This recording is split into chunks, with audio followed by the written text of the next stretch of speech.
할렐루야. 네, 이번 한 주간도 하나님의 은혜와 또 성령의 도우심으로 여러분의 모든 삶의 자리에 감사한 일 넘치시기를 주님의 이름으로 축원합니다. 네, 말씀을 준비하면서 그런 생각이 들었습니다. 누군가에게는 오늘 이 예배가 마지막이 될 수 있다. 마지막 예배가 될 수 있다는 거죠.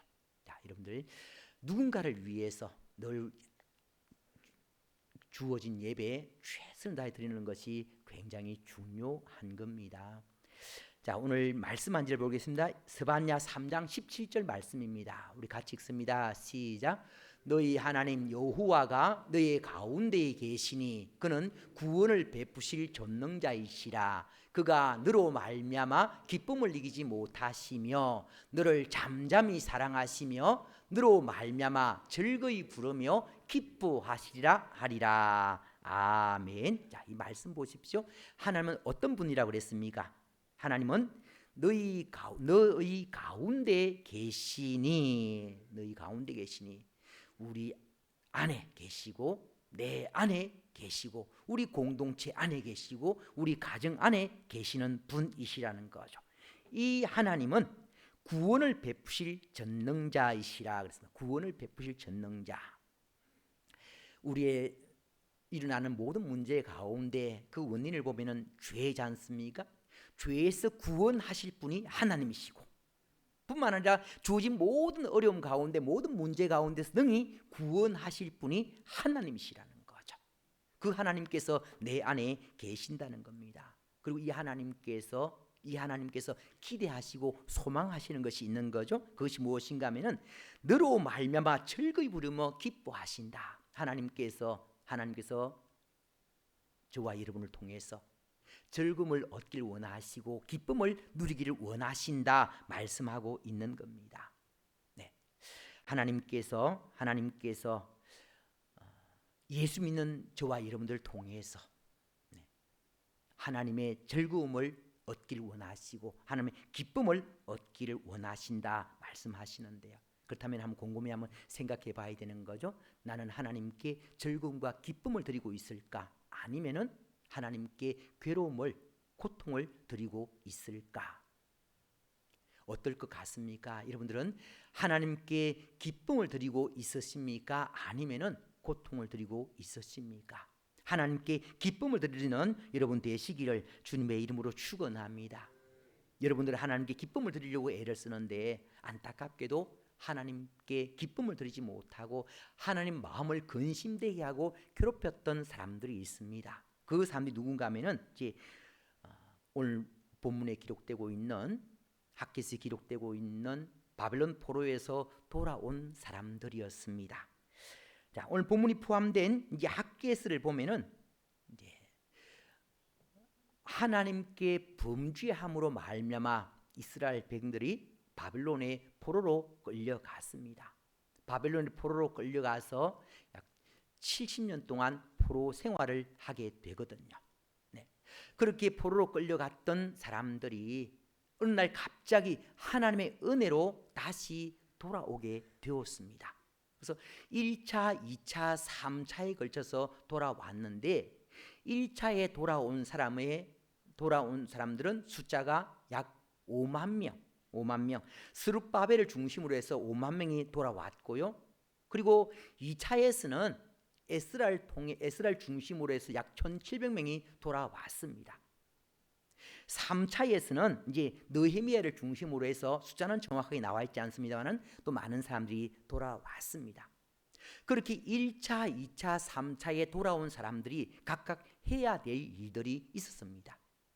1차에 돌아온 사람들이 해야 될 가장 중요한 일은 성전을 재건하는 일이고요. 2차에 돌아온 사람들이 해야 될 일 중에 하나가 무엇인가 하면은 이제 성전을 이제 섬기는 사람들로 채우는 거죠. 그래서 제사장 레위인들을 이렇게 돌아와서 이제 성전되게 그렇게 하는 겁니다. 그리고 3차에 온 사람들은 이제 예루살렘 성전을 보호하는 예루살렘 성벽을 이제 재건하게 되는 거죠. 각각 해야 될 일들이 달랐습니다. 그러니까 학개서는 1차에 돌아온 사람들이 해야 될 일은 성전을 재건하는 일이었거든요. 그 성전을 재건하는 일을 맡은 사람들이 돌아왔습니다. 70년 동안 바벨론 포로 생활을 하다가 이제 예루살렘으로 돌아왔으니까 해방의 기쁨, 그 기쁨은 말할 수 없는 큰 기쁨인 거죠. 그런 기쁨을 누리면서 이제 지난날 바벨론 포로 생활을 하던 그런 삶을 생각을 해본 겁니다. 바벨론 포로 생활을 할 때에 자기들의 범죄로 말미암아 바벨론 포로 생활을 하고 있다는 것을 알게 되었기 때문에 기회가 주어지면은 다시는 범죄하지 않으리라 작정을 했습니다. 각오를 했습니다. 그러는 중에 하나님의 은혜로 돌아오게 되었거든요. 얼마나 기쁘겠습니까? 그렇게 돌아와서는 이제는 다시는 포로로 잡혀가지 않기 위해서라도 하나님 마음을 아프게 하지 말아야지, 하나님 잘 섬겨야지, 그런 마음을 가지고 먼저 성전을 재건하려고 한 거죠. 돌아와서 보니까 지금 예루살렘 형편이 상황이 말이 아닌 겁니다. 70년 만에 돌아왔습니다. 70년 만에 돌아오니까 주어진 삶의 자리가 어땠겠습니까? 성전은 없고 집도 허물어져 있고, 그리고 농사질 밭도 밭이 아닌 거죠. 농사를 지을 수가 없는 그런 상황이었고, 사람이 거할 수 없는 그런 집이었고, 하나님께 예배드릴 수 없는 그런 성전이었습니다.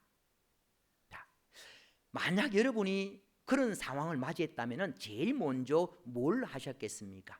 성전도 없고 집도 없고 농사지을 땅도 없고 제일 먼저 뭘 하셨을 것 같습니까?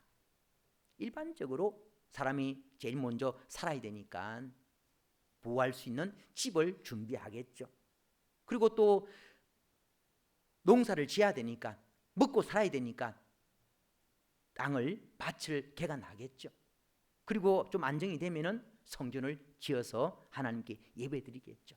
이것이 일반적인 순서입니다만은 지금 죄 때문에 바벨론의 포로 생활을 했던 사람들로서 돌아와서는 제일 먼저 우선순위를 성전으로 삼았습니다. 성전을 지어야 되겠다, 성전을 재건해야 되겠다, 그런 마음을 갖는 거죠. 성전을 재건하려고 딱 마음을 먹었는데, 성전을 재건하려고 하니까 주어진 환경이 만만치 않은 겁니다. 작년에 우리 교회 현관에 대리석 교체 공사를 하면서 많은 폐기물들이 나왔고요. 그 폐기물 치우는데 많은 돈이 들었습니다. 네, 쉽지 않는 그런 일인 거죠. 이 건축 환경, 건축 재료도 다 준비되어 있고 건축 환경도 좋으면은 건축하기가 참 쉽습니다.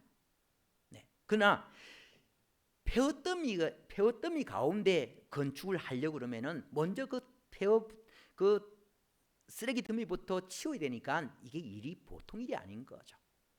70년 만에 돌아와서 성전을 재건하려고 먼저 이렇게 쓰레기를 치우는데 치워도 진도가 안 나가는 겁니다. 진척이 안 되는 거죠.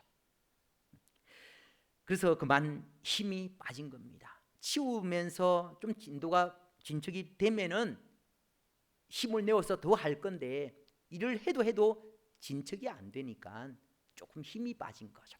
힘이 빠졌는데 여기에다가 설상가상으로 사마리아인들이 방해까지 하게 되는 겁니다. 그래서 힘도 빠졌고 사마리아인들이 또 방해도 하고, 그래서 어떤 마음이 드는가 하면은 우리 힘으로는 역부족이다, 이런 생각이 든 겁니다. 그래서 그런 마음이 딱 드니까 서로 의논을 해서 우리 다음 사람들이 돌아올 때까지, 바벨론 포로로 잡혀갔던 사람들이 더 돌아올 때까지 조금 더 기다리자, 이런 생각을 하게 된 거죠. 그렇게 하면서 이제 성전 재건하는 것을 손 놓게 되었습니다. 여러분들, 해야 될 일을 다음에 하자라고 한 것은 마귀의 생각인 거죠. 마귀는 늘 하지 말라 말하지 않습니다. 하지 말라 말하지 않고 하라 그럽니다. 하라. 근데 다음에 하라. 네. 가장 우선순위 성전을 재건하는 일을 목숨을 걸고 해야 됨에도 불구하고 다음에 하라, 그러면서 마귀가 속삭이니까 그 속삭임에 넘어간 거죠. 자, 여러분들 마귀가 언제 틈타는가 하면은 늘 불평할 때에, 원망할 때에, 낙심할 때에 마귀가 틈타는 거죠.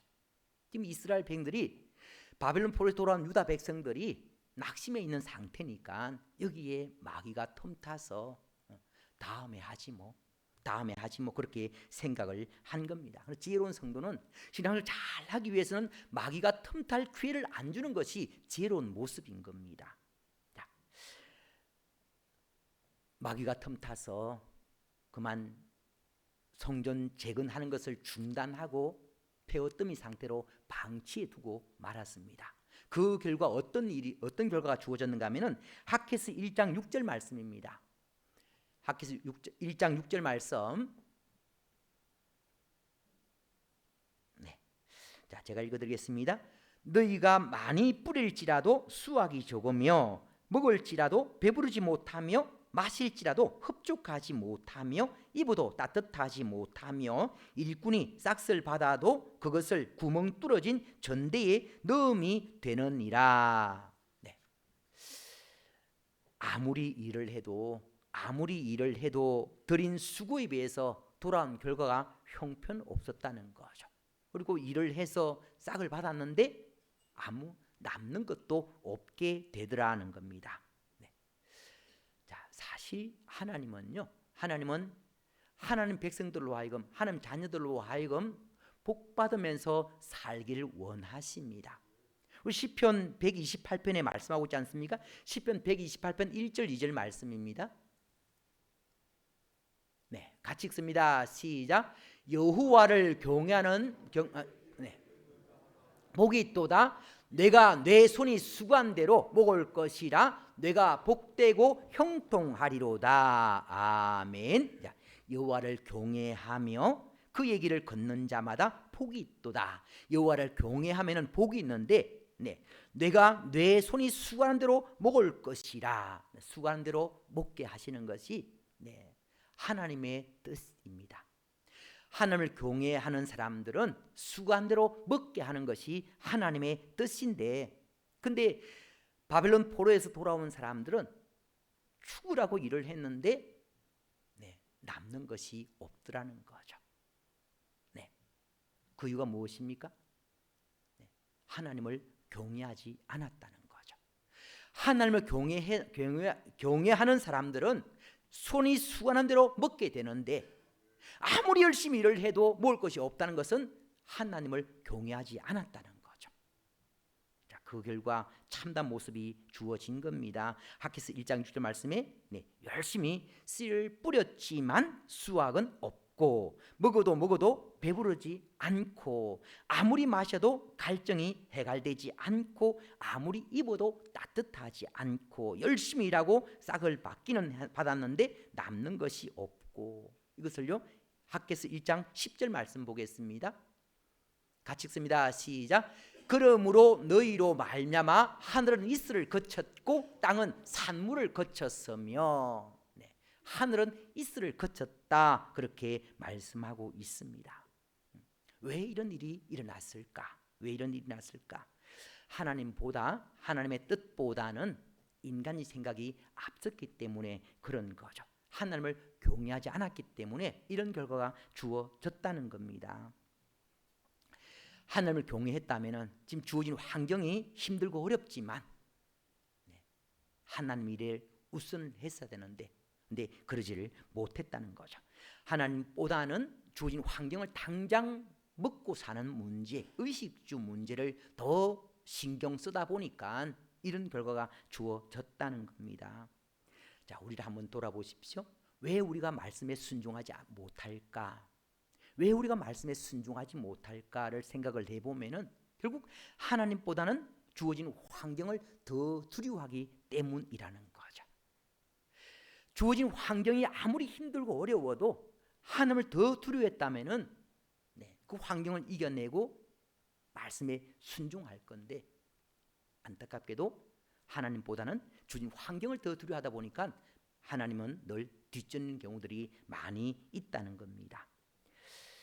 자, 하나님께서는요, 우리의 형편을 잘 알고 계십니다. 우리의 마음 상태도 알고 계시고 우리의 조직 모든 여건도 알고 계시고, 그런 모든 여건 가운데서 하나님께서 복 주시고 싶어서 늘 시험하시거든요. 네. 이런 환경 가운데서 어떻게 하나 보시는 겁니다. 네. 자, 여러분들, 도저히 순종할 수 없는 그런 상황 가운데서도 말씀 붙들고 순종하면은 그것이 복받는 방법인 줄 믿으시길 바랍니다. 그 가운데 복이 있는 거죠. 네, 그런데 아브라함이 복받은 모습들 한번 생각 한번 해보십시오. 100세 때에 아들을 낳았습니다. 얼마나 귀한 아들입니까? 근데 한 15년 정도 키웠더니 하나님께서 어느 날 그 아들을 번제로 바치는, 번제로, 주의 종으로 바치는 것이 아니고 번제로 죽여서 각을 떠서 태워서 하나님께 드리라는 겁니다. 어떤 부모가 그렇게 하겠습니까? 저도요, 절대로 그렇게 못합니다. 근데 아브라함은 그렇게 하지 않습니까? 무엇이 더 중요한지를 알았기 때문에 아브라함은 과감하게 결단하는 거죠. 미루지도 않습니다. 다음 날 일찍, 아침 일찍 그 말씀에 순종하는 그런 모습을 보여주고 있습니다. 그 일로 인해서 아들도 살고 하나님께서 예비하신 엄청난 복도 받게 된 거죠. 네, 그래서 주어진 환경은요, 우리 주어진 환경은 하나님께서 늘 시험하는 그런 장소라는 거죠. 그런 환경 가운데 내가 어떻게 할 것인가? 말씀에 순종할 때에 복이 될 것이고, 말씀에 순종하지 않으면은 복 받는 것이 다음으로 미뤄지게 되는 거죠. 자, 유다 백성들은요, 성전이 건축된 성전 건축이 중단된 이유가 무엇인가 하면은, 일단은 외부적으로는 사마리아인들의 방해가 있었습니다. 내부적으로는 사람 숫자가 너무 적었기 때문에 사람 숫자가 적다 이런 생각을 했습니다.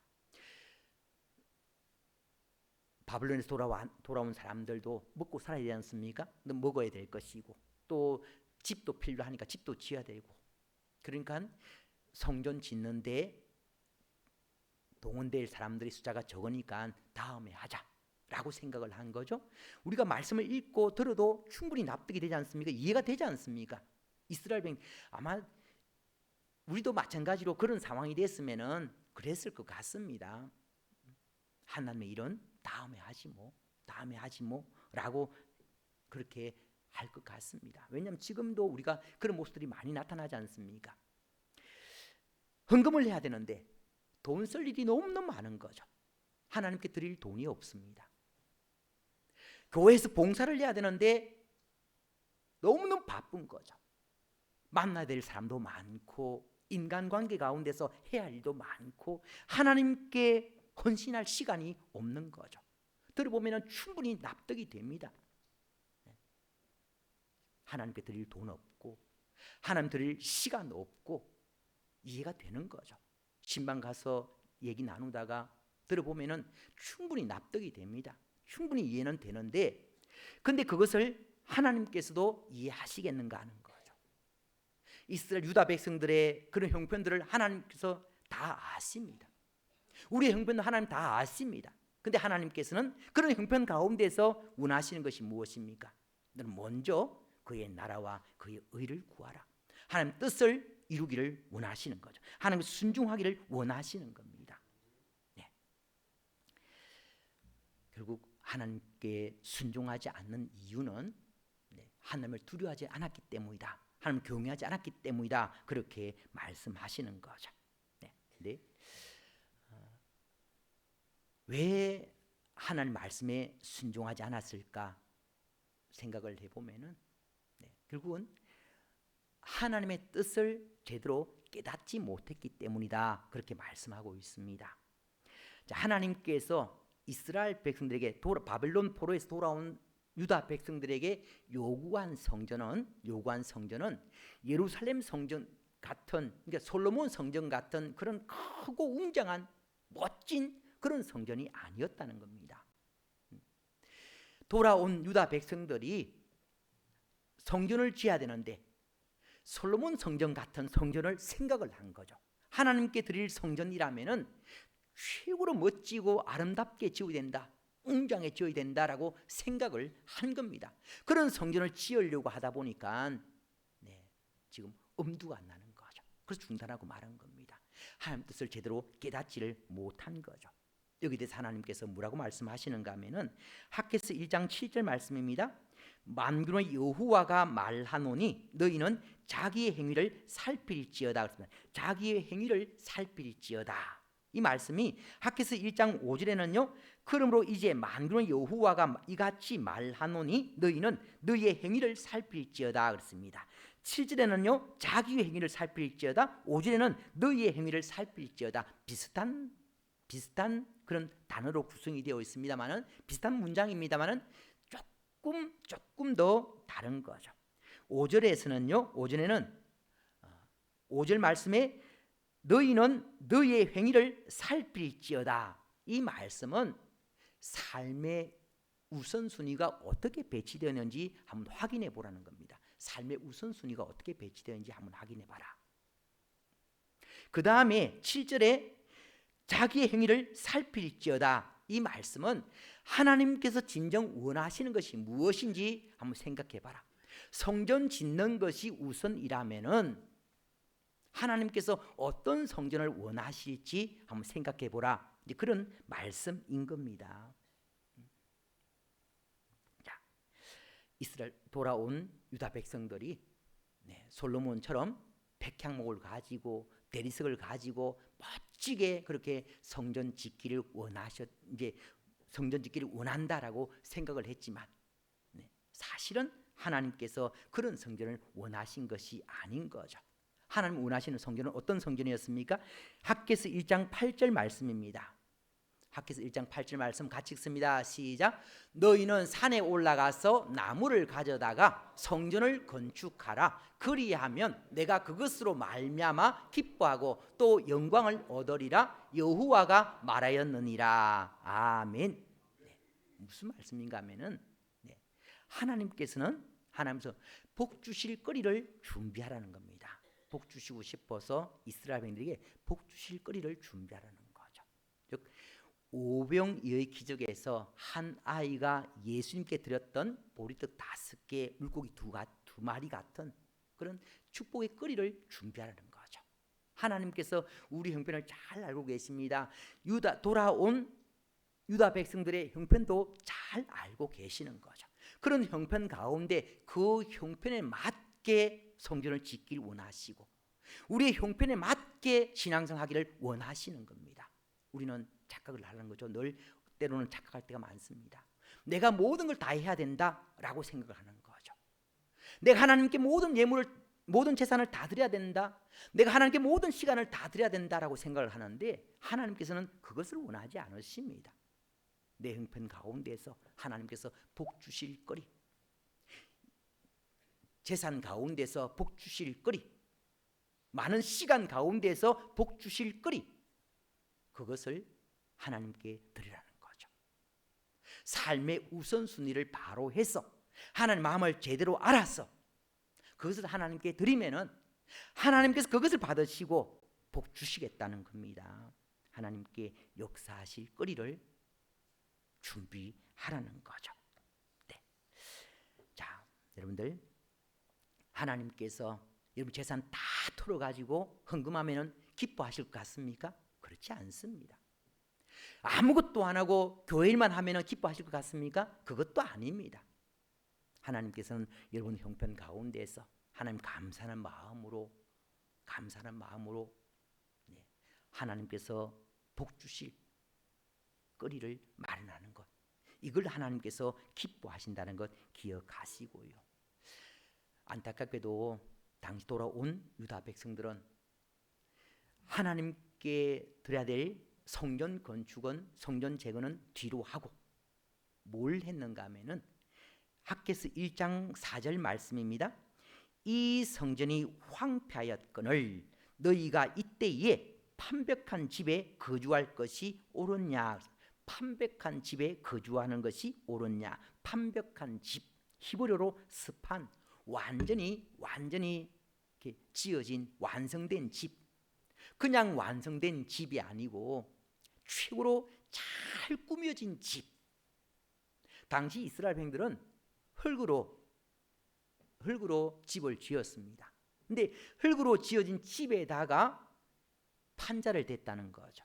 오늘날 말하면은 집을 짓고 난 다음에 거기다가 대리석으로 다 댔다는 겁니다. 자, 성전 지을 힘은 없다라고 하면서 자기 집은 잘 꾸몄다는 거죠. 그것을 하나님께서 지금 지적을 하고 계시는 겁니다. 학개서 1장 9절에도요, 너희가 많은 것을 바랐으나 도리어 적었고 너희가 그것을 집으로 가져갔으나 내가 불어버렸느니라. 나 만군의 여호와가 말하노라. 이것이 무슨 까닭이냐? 내 집은 황폐하였으되 너희는 각각 자기의 집을 짓기 위하여 빨랐습니다. 네, 하나님께서 안타까워 계시는 거죠. 네, 내가 어떻게 바빌론 종살이 하던 너희들을 구원해서 인도했는데 너희들은 이러고 있느냐라고 이야기를 하시는 거죠. 네. 결국 그 일로 말미암아 학개서 1장 10절 11절에 그러므로 너희로 말미암아 하늘은 이슬을 거쳤고 땅은 산물을 거쳤으며 내가 이 땅과 산과 곡물과 새 포도주와 기름과 땅의 모든 소산과 사람과 가축과 손으로 수고하는 모든 일에 한재를 들게 하였느니라. 그러므로 너희로 말미암아 불순종한 유다 백성들, 하나님을 경외하지 않았던 유다 백성들, 그들로 말미암아 하늘은 이슬을 거쳤다 말씀하고 있습니다. 네. 우리나라에서 이슬은 그렇게 중요하지 않습니다. 근데 이스라엘에서 이슬은 너무너무 중요한 거죠. 1년 강수량이 적은 이스라엘 땅에는 부족한 부분이 다 이슬로 채우는 거죠. 이슬로 채우는데 이슬이 그쳤다는 것은 생명줄이 끊겼다는 겁니다. 생명줄이 끊기면은 아무것도 안 되는 거죠. 거기다가 한재까지 들었습니다. 농사 짓는 분들 한재가 얼마나 무서운지 알지 않습니까? 한재가 들면은 다 얼어 죽으면은 아무것도 남는 게 없거든요. 네. 그런 일이 일어났다는 겁니다. 근데 그 어려움이 주어진 이유가 너희로 말미암아. 하나님 말씀에 순종하지 않았던 유다 백성들로 말미암아서 이런 상황이 주어졌다는 겁니다. 이것을 오늘날 우리로 적용해 보면은요, 나로 말미암아서 우리 가정에 어려움을 줄 수가 있고, 나로 말미암아서 우리 직장에 어려움을 줄 수가 있고, 나로 말미암아서 사업에 어려움이 주어질 수가 있고, 나로 말미암아서 이 나라의 민족에게 어려움이 주어질 수가 있다 말씀하고 있는 겁니다. 굉장히 두려운 말씀인 거죠. 굉장히 두려운 말씀인 거죠. 자, 우리 이 땅, 우리나라만 해도요 5천만 명이 넘게 살고 있습니다. 근데 하나님께서 늘 관심 갖고 계시는 분은, 바라보고 계시는 분은 모든 사람들이 아니고 예수 믿는 사람들에게 관심을 많이 갖고 계십니다. 우리는 뉴스를 보면서 정치인들에게 많이 관심 갖지 않습니까? 네? 정치인들에게 관심도 갖고 기업인들에게 관심을 갖고 경제인들에게 많이 관심을 갖습니다. 근데 하나님께서는 이런 사람들이 관심 안 갖는 거죠. 하나님께서는 누구에 관심 갖는가 하면은 저와 여러분처럼 예수 믿는 사람들에게. 왜 관심 갖겠습니까? 복 주시고 싶어서.